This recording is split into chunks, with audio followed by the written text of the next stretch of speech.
Tuition শেষ কৰি তাই চাইকেল চলাই অকলেই ঘৰলৈ আহি আছিল। এটুকুৰা নিৰ্জন ঠাই, সন্ধিয়াৰ সময়।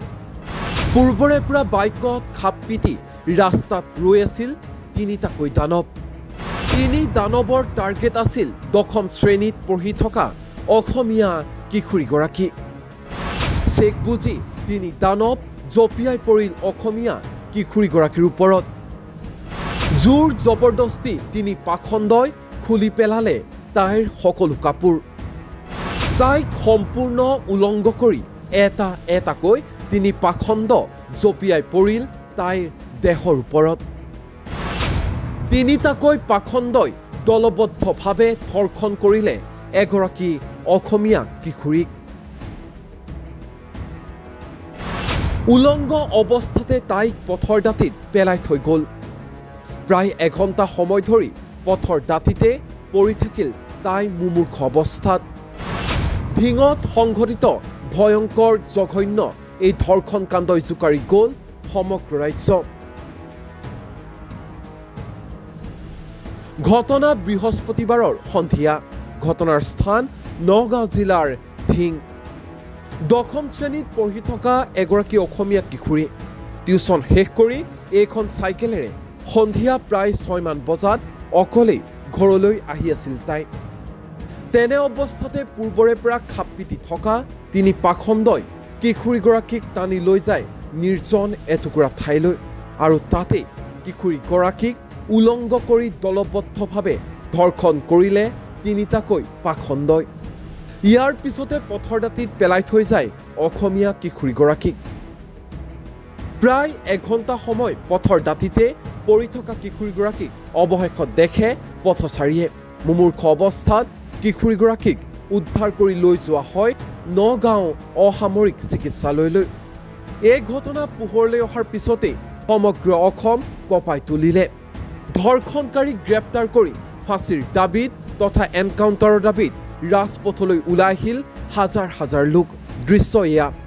প্ৰতিবাদত উত্তাল ধিং। কেৱল ধিঙেই নহয়, ৰাজ্যৰ বিভিন্ন প্ৰান্তত ধিঙত সংঘটিত এই জঘন্য ধৰ্ষণ কাণ্ডক লৈ ৰাজপথলৈ ওলাই আহিল হাজাৰ হাজাৰ জনতা।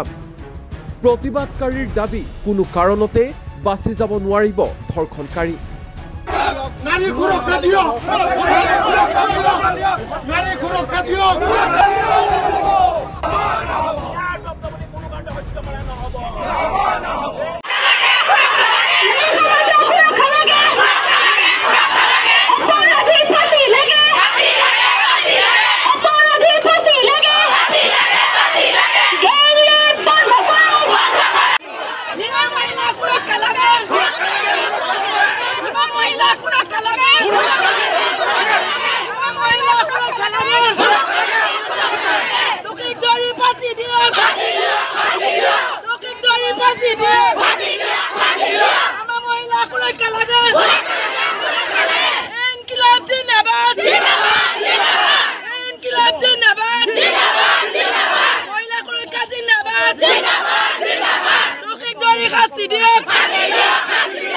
সমগ্ৰ ঘটনাক কেন্দ্ৰ কৰি মুখ্যমন্ত্ৰী হিমন্ত বিশ্ব শৰ্মাৰ প্ৰতিক্ৰিয়া, দুষ্কৃতিকাৰীক কোনো কাৰণতে ৰেহাই নিদিওঁ। তিনিজন ল'ৰা কোন নাম, এজনকতো এৰেষ্ট কৰা হৈছে, বাকী দুজনৰ নামো আপোনালোকে পাই যাব। মটৰচাইকেল এখনত উঠি আহি আছিলে। কিন্তু ধিঙত এইটো ঘটনা এইটো ফাৰ্ষ্ট নহয়, স্প্ৰে গেং হৈছে আৰু হৈয়ে থাকে। যি যি জাগাত আমাৰ খিলঞ্জীয়া মানুহ মাইনৰিটি হৈছে সেই জাগাত আমাৰ মানুহবিলাক সদায় সমস্যাত থাকে। কিন্তু আনফৰ্চুনেটলি যিবিলাক জাগাত আমি মেজৰিটি, তাৰ মানুহে এই মানুহখিনিৰ কথাটো অনুভৱ নকৰে। যেনেকৈ আজি অসমত কিবা এটা ঘটনা হ'লে অসমীয়া বঙালী কৰি দিব, কিন্তু কোনো বঙালী মানুহে ছোৱালীক ওপৰত হাত নিদিয়ে। কিন্তু আমাৰ মানুহখিনিয়ে চিন্তা কৰি থাকিব বঙালী, বঙালীয়ে চিন্তা কৰি থাকিব অসমীয়া, অসমীয়াই চিন্তা কৰি থাকিব মাৰোৱাৰী, মাৰোৱাৰীয়ে চিন্তা কৰি থাকিব হিন্দীভাষী। কিন্তু আমাৰ শত্ৰু কোন মিত্ৰ কোন মানুহে এইটো আজিলৈকে উলিয়াব নোখোজে বা নাজানে বা মানুহে এভইড কৰে।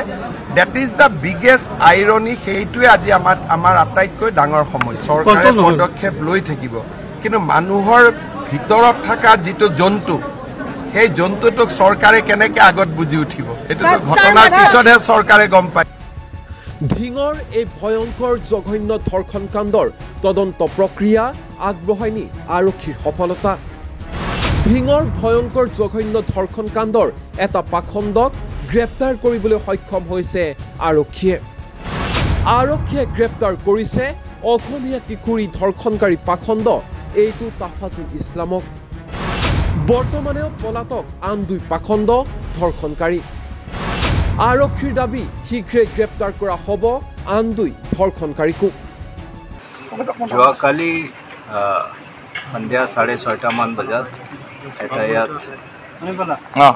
নিন্দনীয় ঘটনা ঘটিছিলে তাৰ প্ৰায়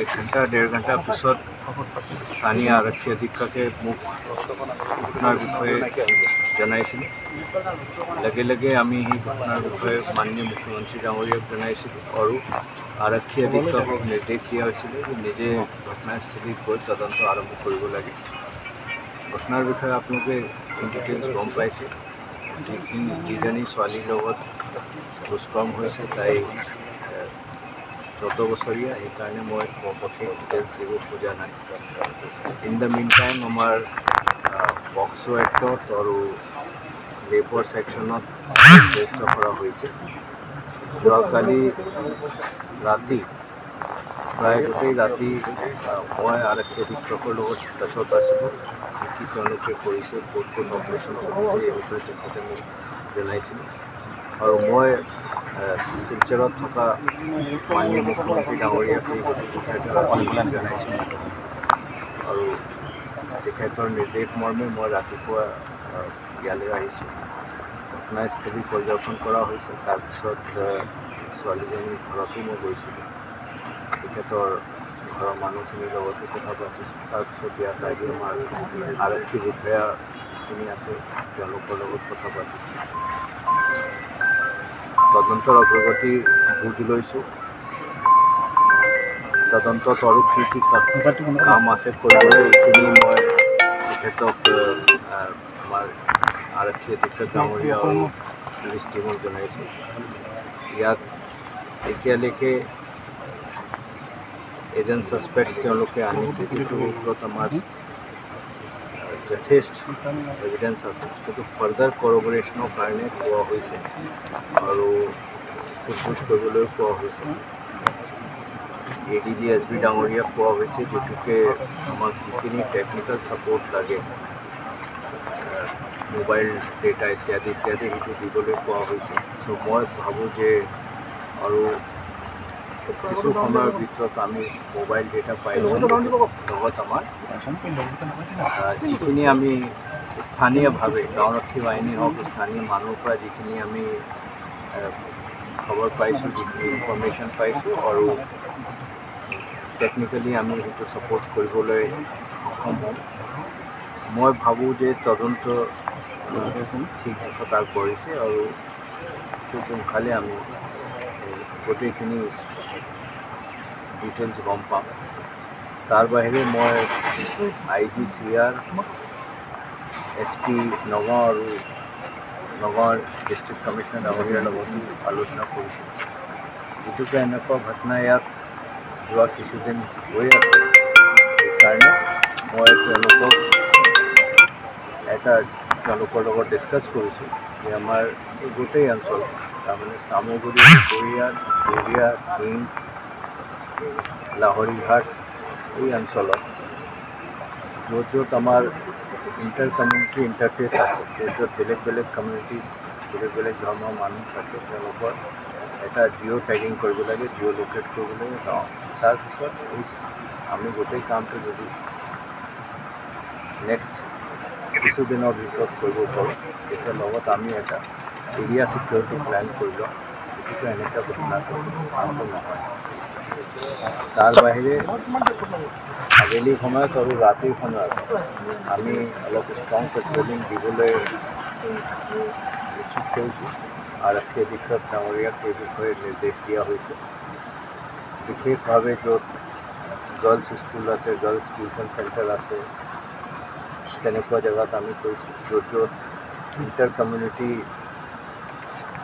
ইণ্টাৰফেচ আছে তাতো বিশেষভাৱে পেট্ৰলিং আৰু পুলিচৰ প্ৰেজেঞ্চ ৰাখিবলৈ কোৱা হৈছে মই ভাবোঁ গোটেইখিনি কৰিলে এই অঞ্চলত ভাল আমি এটা নিৰাপত্তা ব্যৱস্থা দিব লাগিব তিনিটা অপৰাধী জড়িত আছে বুলি কৈছে আৰু হাজাৰ হাজাৰ লোকে প্ৰতিবাদ কৰি আছে যে তেওঁলোকক চিনাক্ত কৰিব লাগে গ্ৰেপ্তাৰ কৰিব লাগে এতিয়ালৈকে ছাৰ গ্ৰেপ্তাৰ কৰা হৈছে নেকি আমি যেনেকৈ মই কৈছোঁ আপোনাক বুজাই কৈছোঁ মই কথাটো এটা তদন্ত যথেষ্ট অগ্ৰগতি লাভ কৰিছে যেতিয়া আমি একদম 100% চিয়'ৰ হৈ যাম আমি আপোনালোকৰ লগত কিন্তু আমি ছাছপেক্ট আনিছোঁ আৰু প্ৰথম দৃশ্য এইটো লাগিছে যে এই ছাছপেক্টটো হ'ব লাগে কিন্তু আমি অলপ টেকনিকেল কলাবৰেশ্যনটো বিচাৰি আছোঁ স্যাৰ এটা কথা CM ছাৰে কৈছিলে যে এইটো 23 নম্বৰ ঘটনা লোকসভা নিৰ্বাচনৰ পিছত বাকী কেছখিনি কিবা কেনেধৰণৰ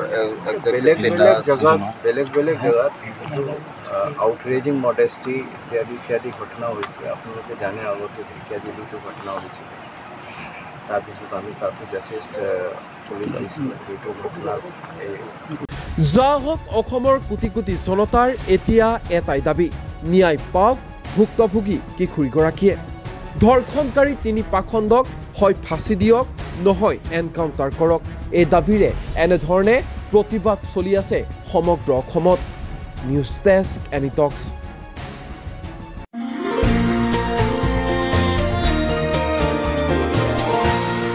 এনিটক্স হুতৰ বিপৰীতে ৰাইজৰ স্বাৰ্থত